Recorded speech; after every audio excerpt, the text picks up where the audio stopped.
obviously a resounding victory today. Scored a lot of points. Just kind of what did you think of the overall effort? I thought it was a great game. I thought we beat a team that I had spent a lot of time watching, and they've been very competitive against all the teams they faced.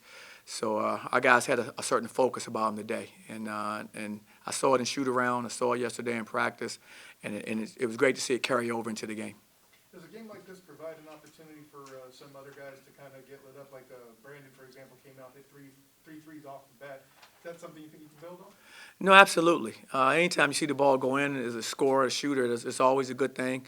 And so for Brandon to get those looks and to knock them down, I'm sure that's great for Brandon, and it's great for our team. He's an integral part of what we do. So to have him get going, I think it's great. After the two losses, your team kind of needed a game like this? No, absolutely. We needed to bounce back, and I really liked the way we bounced back. It was a really good team win. I thought everyone made contributions, and that's what you want to see.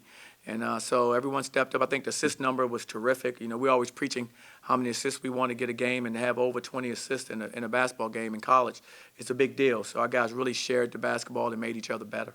Ty continues to make good use of his minutes. We love Ty and who Ty's going to become as a player, and he's just getting more and more comfortable as the season goes on. But he's an integral part of what we do. He's definitely a rotational player for us, and I just see him getting better and better as the season goes on. He's young. What do you think of your team's pressing tonight? I thought the first half, we were really good. I didn't think we were as good as I would have liked to have seen us be in the second half, but I'm a perfectionist. But I think, we look at the amount of turnovers we generated, and we look at the amount of plays we created where we were able to speed teams up. I thought we did a good job overall. The 18 turnovers, that's just kind of the way the game is kind of loosey-goosey when you had a lead, or is that still too many than you would like? Yeah, it was too many. It was way too many for us, to be quite frank. Whether it gets loose or not, we have to make sure that we stick to understanding it's important. The attention to detail is important. We want to make sure we execute well.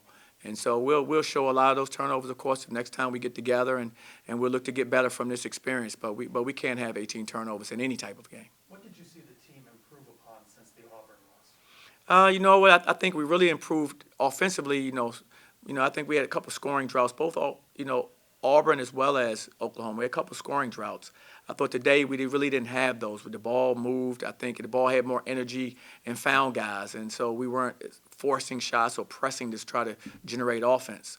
We let the ball generate the offense for us, and that's what we have to remember, that the ball has energy, it moves well, then we all have a chance to be successful. And I thought today that happened. The ball moved well, we shared it, and so we didn't have as many droughts offensively, which we shouldn't. We have enough good scorers and shooters on our team where we shouldn't have droughts like we had the last couple games, so we're working on that. How do you feel CJ handles, his decisions to dunk at certain times and his shot selection overall? CJ's been playing well. CJ's been very efficient. If you look at CJ's minutes, look at his numbers, he's 5 for 7, in 22 minutes, 10 points, 4 rebounds, 3 assists. So, he's having a good start to the season. You can see his improvement. And I think his shot selection is good. He can knock down open shots. I think he's shooting 50% from 3 to start the season off. So he's made a 3 pretty much almost every game, maybe except for today. So, I've really liked what I see in CJ's game, and the best is yet to come. CJ's still evolving. I see it every day in practice, and I think we'll continue to see it through the game. Could be argued that the energy really started when you guys really started to take over was the back-to-back alley-oops in the first half. Had young guys involved in both with Freeman and then Darius Johnson in the first one. What does that say about your young guys stepping in this game? We have a lot of confidence in our young guys. We have a lot of confidence in our bench. It was great to see those guys get in a game like this and get some extended minutes and get some experience of just being on the floor, getting up and down. I think this is going to serve them well as we go forward throughout our season. So both of them were very productive. DJ's a pure PG. He's going to run the team and find guys, and he did a good job of that. And Taj is a very dynamic wing player. As you can see, he makes a lot of different plays. He's versatile. He can guard a multitude of players. Offensively, he can bring it up for you. He can play off the ball. He's a very talented young man. Back in the Auburn game, what was most frustrating to you about that performance? The most frustrating part was second half. We're down 3, 47-44, and we're in the game. A great game, probably the best environment we've had in several years on the road. And I was really proud of our guys for playing the way we were playing in that environment. But then as they started to build the lead, 2-3 possessions, we have to have more poise. We have enough experience when that happens. We have to be a more poised, a more mature team. Come down, execute, run what we want to run, and make sure we sustain that and not get caught up in, I won't say hero ball, but just really forcing plays because you feel a little, there's a sense of panic that you can see when you start losing a lead and those teams start pulling away.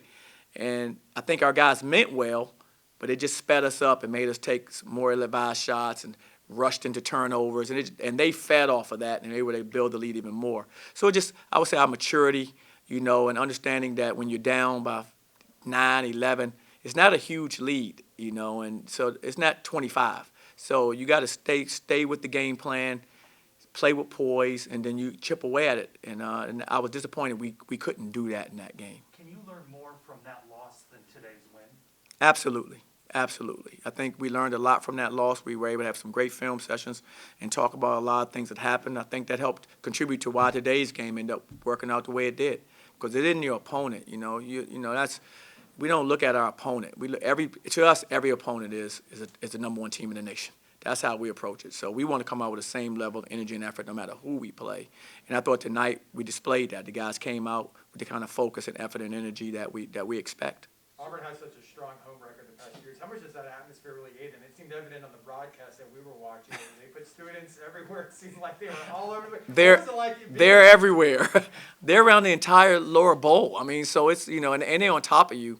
And so it was great. I mean, I loved it. I mean, I've been in countless games like that as a player and as a coach. So for me, I love it. But for me, what made me more proud was my team embraced it. I didn't think that rattled us. I thought, for us, we were able to continue to play, like I said, especially that first half when they made a couple good runs in the first half and we had to sustain it and come back.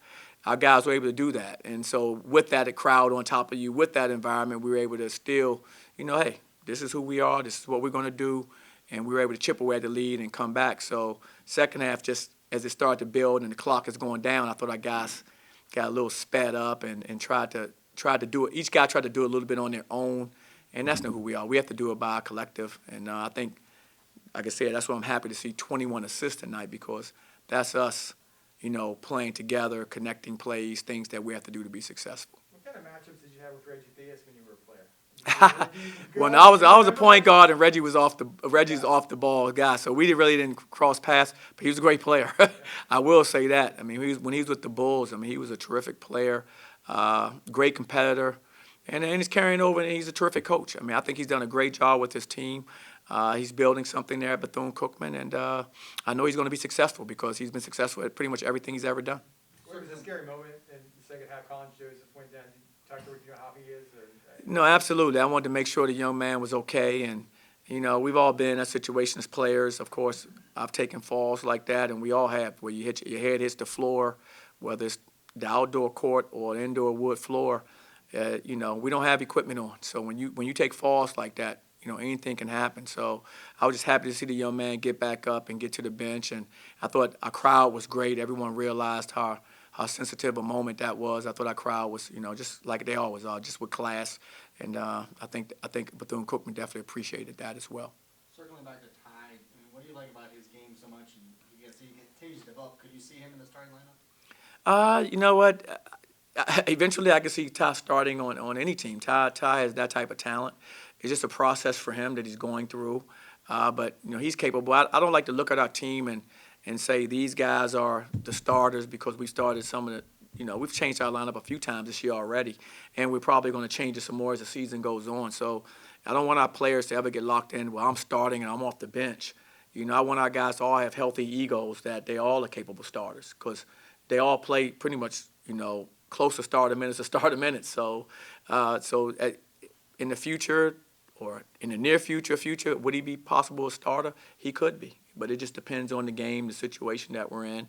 But we have the ultimate confidence, no matter what role he's in, he's going to maximize it.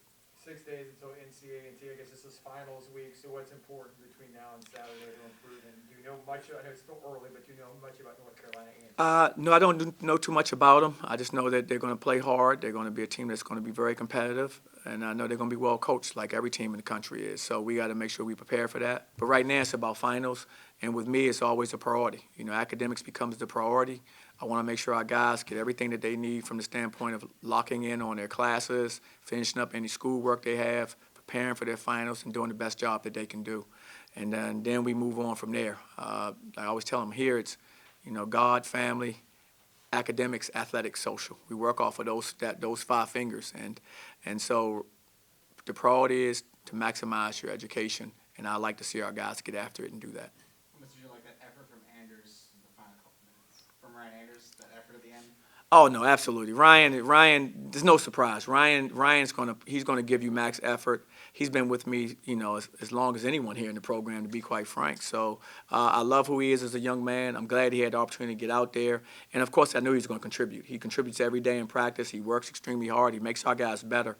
So I was happy to see him, and Levy took a charge too. So our guys, that's just UCF basketball. To see those guys come in and understand the importance of our culture, because both of them have been with me for going on 4 years now. This is the 4th year for both. They know my culture as well as any of these young guys that we have. They've been with me the longest. So to see them go out there and show our younger players, no, this is who we are all the time, I think was a great example by those kids.